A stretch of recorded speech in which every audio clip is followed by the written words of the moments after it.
Hello everyone, আসসালামু আলাইকুম রহমতুল্লাহ। আশা করি যে যেখান থেকে দেখছেন সবাই অনেক ভালো আছেন। আলহামদুলিল্লাহ, আল্লাহর রহমতে আমরাও পরিবার নিয়ে অনেক ভালো আছি। আজকে স্পেশাল একটা ভিডিও নিয়ে আপনাদের মাঝে হাজির হয়েছি, আশা করি ভালো লাগবে। স্পেশাল বলার একটা কারণ আছে, কেউ কিছু মনে করেন না। আজকে হচ্ছে তেহারি করব। তো তেহারিটা বাসায় আমার মাঝে মধ্যেই করা হয়, দম বিরিয়ানিটা একটু কমই করা হয়, তেহারি সিস্টেমে রান্না করি।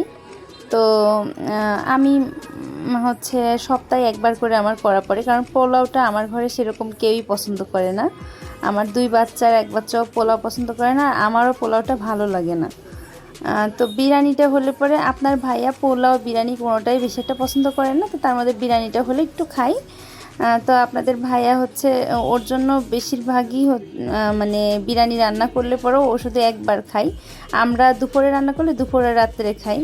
তো এই কারণের জন্য ওর জন্য আলাদাভাবে আবার রান্না করা লাগে। আর আমার ছোট ছেলেটাও মাঝখানে কয়দিন তো বিরিয়ানি একদমই খাচ্ছিল না, পোলাও বিরিয়ানি, তো এখন ইদানিং একটু খাওয়া শুরু করছে।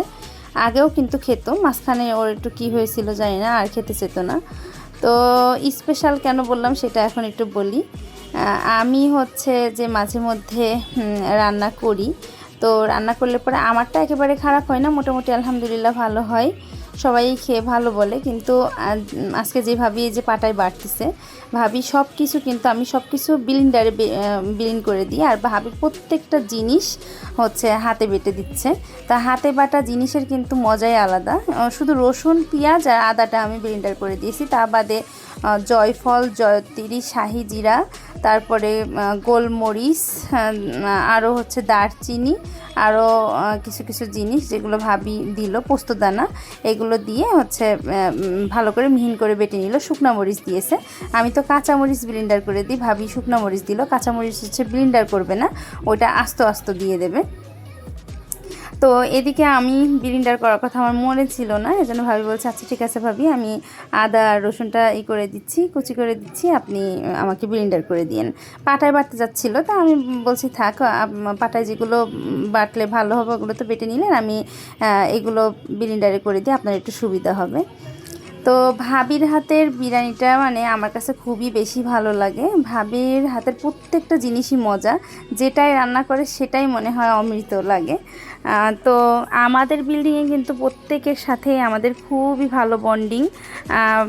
জানেন, আমার যখন হচ্ছে প্রেশার কুকারে এত বড় একটা অ্যাক্সিডেন্ট হয়েছিল, তখন কিন্তু আমার বিল্ডিংয়ের মানুষ এবং আমার পাড়ার মানুষ আমাকে এত বেশি সাপোর্ট করছে, আর আল্লাহর কাছে এত কান্নাকাটি করছে। এই ভাবি, তারপরে আমার পাশের ভাবির অবদান, এই ভাবির অবদান, তারপরে আমার পাশে আর একটা আপু, তাকে আমার বাচ্চাদের পড়াইতো, তো সেই আপুর অবদানও আমি ভুলতে পারবো না। টানা 15 দিন আমাকে মুরগির স্যুপ বানায় বানায় নিয়ে এসে খাওয়াইছে, কিন্তু সেটার জন্য কিন্তু কোনো প্রকারের তার কোনো সে হচ্ছে আপনার মানে কি বলবো এটাকে, মানে রান্না করলে কেউ অর্ডার দিলে সে অর্ডারের কাজ করে, কিন্তু আপু যে স্যুপ বানায় এতদিন আমাকে খাওয়িয়েছে, এর জন্য কিন্তু একটা টাকাও আমার কাছ থেকে নেয়নি। আমাকে বলতো, এর আগে আমি আপুর কাছ থেকে বেশ কয়েকবার অর্ডার দিয়ে স্যুপ নিয়েছি, তো সেটা টাকা দিয়েই নিয়েছি, কিন্তু তার আমাকে যে 10-15 দিন খাওয়িয়েছে আপু আমার অসুস্থতার মধ্যে, একটা টাকাও কিন্তু কখনো নিইনি। আবার হচ্ছে আমার পাশের ভাবি, সেই ভাবি আমাকে আমার বাসায় তখন 9 জন মানুষ ছিল কন্টিনিউ, আর প্রতিদিন তো মানুষজন মেহমান আসতোই দেখতে, যেহেতু আমার চাচারা মামারা সবাই ঢাকায় থাকে, সেক্ষেত্রে সবাই আসতো। এই 3টা দিন টানা ভাবি আমাদের প্রত্যেকটা পরিবারের মানুষকে খাবার দাবার সকাল দুপুর রাত ভাবি খাওয়া দাওয়া করাইতো। তো যাই হোক, আমি তাদের অবদান কখনো ভুলতে পারবো না, আল্লাহ তাদেরকে উত্তম যা যা দান করুক। আর এদিকে আমি কিন্তু 3 কেজির উপরে গোশত নিয়ে নিছি, 2.5 কেজি মতো হচ্ছে আপনার খাসি মুরগির গোশত ছিল, আর 1 কেজির একটু বেশি গরুর গোশত ছিল। তো দেখলাম যে চাউল যেহেতু 2 কেজি দিচ্ছি, গোশতটা বিরিয়ানিতে না, গোশতটাই মেন, গোশতটা একটু বেশি না হলে পরে বিরিয়ানির ভালো লাগে না। তো এদিকে ভাবি কিন্তু খুব সুন্দর করে মাংস হচ্ছে মশলাটা কষায় এনেছে। কষাই নেওয়ার পরে মশলা কষানোর সময় সামান্য একটু লবণ দিয়েছিল। তারপরে আমি তো একবারে লবণ সব দিয়ে দিই, ভাবি তা করলো না। এখানে ভাবি হচ্ছে মাংস দেওয়ার সময় আবার লবণ দিল। আর ভাবি এখানে ঘি দিয়েছে 3 টেবিল চামচ, আর হচ্ছে আপনার 3 টেবিল চামচ হচ্ছে টক দই দিয়েছে। তো দিয়ে প্রেশার কুকারের মধ্যে নাড়তে অনেক বেশি কষ্ট হচ্ছে। তারপরেও ওইভাবে প্রেশার কুকারে না দিলে পরে এমন একটা সময় আমরা রান্না করতে লাগছি, তখন বাজে হচ্ছে 11টা। তো আপনাদের ভাইয়া তো 1:30টার সময় খাই, তো 11টার সময় যদি কড়াইয়ে দেওয়া হতো তাহলে পরে হয়তো বা সিদ্ধ হতে অনেকটা সময় লাগতো। এই কারণের জন্য ভাবি আমি কিন্তু এখানে তেহারির মতো করছি ঠিকই, কিন্তু গোশগুলো ওরকম বড় বড়ই রাখছি। গোশগুলো বড় বড় থাকলে আমার কাছে ভালো লাগে, ছোট ছোট গোশ কেমন একটা জিনিস লাগে আমার কাছে। তো এখানে সব ভাবি ভালো করে খুন্তি দিয়ে মাখানো হচ্ছে না, তো ভাবি বলছে আচ্ছা ঠিক আছে হাত দিয়েই মাখায় নিই। তো আমি তার ভালোবাসাটা আমি একটু আপনাদেরকে বলি যে আমাকে কেমন ভালোবাসে। সে কিন্তু প্রাইভেট পড়ায়, টিউশনি করাইতে করাইতে যখন আমি ফোন দিয়েছি ভাবির কাছে, তখন ভাবি হচ্ছে টিউশনি করাচ্ছিল। তো তখন ওই বাসা থেকে আমি বলেছি যে ভাবি আমার খুবই বিরিয়ানি খেতে ইচ্ছা করছে, আপনি আজকে এসে আমাকে একটু বিরিয়ানিটা রান্না করে দেবেন। সে কিন্তু তার বাসায় আজকে যেহেতু অফ ডে, ভাইয়া বাসায়, তারপরেও কিন্তু ভাইয়াকে বলে, ভাইয়াও খুব ভালো মানুষ, ভাইয়াকে বলে সে আমার বাসায় রান্না করতে চলে আসছে।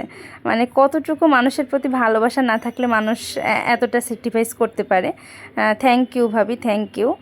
ভাবির সামনে ভয়েস দিইনি, ভাবি হয়তো বা পরে ভিডিওটা দেখলে বুঝতে পারবে। আমি আসলে অনেক ভালোবাসি আমার আশেপাশের সব ভাবিদেরকে, কারণ আমাদের এই বিল্ডিংয়ের প্রত্যেকটা সদস্যই আমার কাছে অনেক অনেক ভালোবাসার, অনেক অনেক হচ্ছে তাদেরকে আমি সম্মান করি। আর আমাকে এতটাই ভালোবাসে, আমি সত্যি মানে ভাবি যে আসলে কি আমি এত ভালোবাসার যোগ্য। তারপরে আলুটা ভাবি হচ্ছে ভেজে নিচ্ছে আলাদা করে। আমি কিন্তু আলু ভেজে আবার গোশের মধ্যে একটু দিয়ে দিই যাতে ভালো মতো সিদ্ধ হয়। ভাবি তা করলো না, কিন্তু তারপরে আলুটা খুব সুন্দর পারফেক্ট সিদ্ধ হয়েছিল। এদিকে ভাবি পেঁয়াজ বেরেস্তা করে রাখছিল। তো পেঁয়াজ বেরেস্তার মধ্যে একটু গুঁড়া দুধ আর চিনি দিল 2 টেবিল চামচ। আর 10 টাকার প্যাকেটের গুঁড়া দুধ হচ্ছে 4 প্যাকেট দেওয়া হয়েছে। তো ওইটা কিন্তু আমি খেয়ে দেখলাম, শুধু শুধু খেতে অনেক মজা। আর এদিকে গোশের মধ্যে আমি ভাবছিলাম আলু দেবে না গোশের মধ্যে, তো এখন দেখছি না, আলু গোশের মধ্যে দিয়ে দিছে। তো এটা কিন্তু রান্না হয়ে গেছে গোশটা, এমনি আলুটার মধ্যে রেডি করে রাখছে যে এর মধ্যে দিয়ে দেওয়ার জন্য।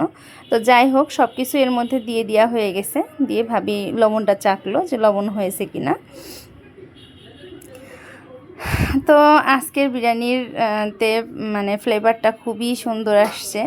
আর ঘ্রাণে তো আমি থাকতেই পারছি না। আমার ছেলে অন্তত 3বার এসে জিজ্ঞেস করছে যে আম্মু বিরিয়ানি হয়েছে নাকি, এত সুন্দর ঘ্রাণ বেড়াচ্ছে কেন। আর ভাবি আসলে বিরিয়ানিটা রান্না খুবই সুন্দর করে এটা পাম দিচ্ছি না, শুধু বারবার বলছি যে অনেক সুন্দর করেন, অনেক সুন্দর করেন। ভাবিও রেগে যাচ্ছে যে এত বলেন না, এত বলতে হয় না। এদিকে পেঁয়াজ বেরেস্তাটা সব ভাবি দিয়ে দিল। ভিডিওটা আজকে একটু অনেক বড়ই হয়ে গেছে, একটু ধৈর্য সহকারে দেখেন। আর আমার ভিডিওর কোনো একটা অংশ যদি আপনাদের কাছে ভালো লাগে, অবশ্যই একটা লাইক, কমেন্ট, শেয়ার, সাবস্ক্রাইব করে পাশেই থাকবেন, কারণ আপনাদের সাপোর্ট ছাড়া আমরা কিছুই না। আমরা যারাই এই লাইনে আসি তাদের প্রত্যেকেরই সাপোর্ট দরকার। আমরা যেখান থেকে আসি হচ্ছে আমরা যদি একটু সাপোর্ট করি তাহলে পরে কিন্তু আমরা সবাই সবার জায়গা থেকে একটু আগায় যেতে পারি। এদিকে আমাদের রান্না একদম অলমোস্ট কমপ্লিট। আপনাদের ভাইয়া তো বাসনা সুখে তো বলছে তাড়াতাড়ি আনো, এমনি প্রায় 2:15 মতো বেজে গেছে। বলছে আমার প্রচণ্ড ক্ষুধা লেগে গেছে, তাড়াতাড়ি আনো। আচ্ছা ঠিক আছে আনছি। তো এদিকে বাড়া হয়ে গেল। আলহামদুলিল্লাহ, কালারটাও খুব সুন্দর হয়েছে, দেখতেও খুবই মাশাল্লাহ সুন্দর হয়েছে। সবাই ভালো থাকবেন। আসসালামু আলাইকুম ওয়া রাহমাতুল্লাহ। দেখা হবে আবার নতুন কোনো ভিডিওতে ইনশাল্লাহ।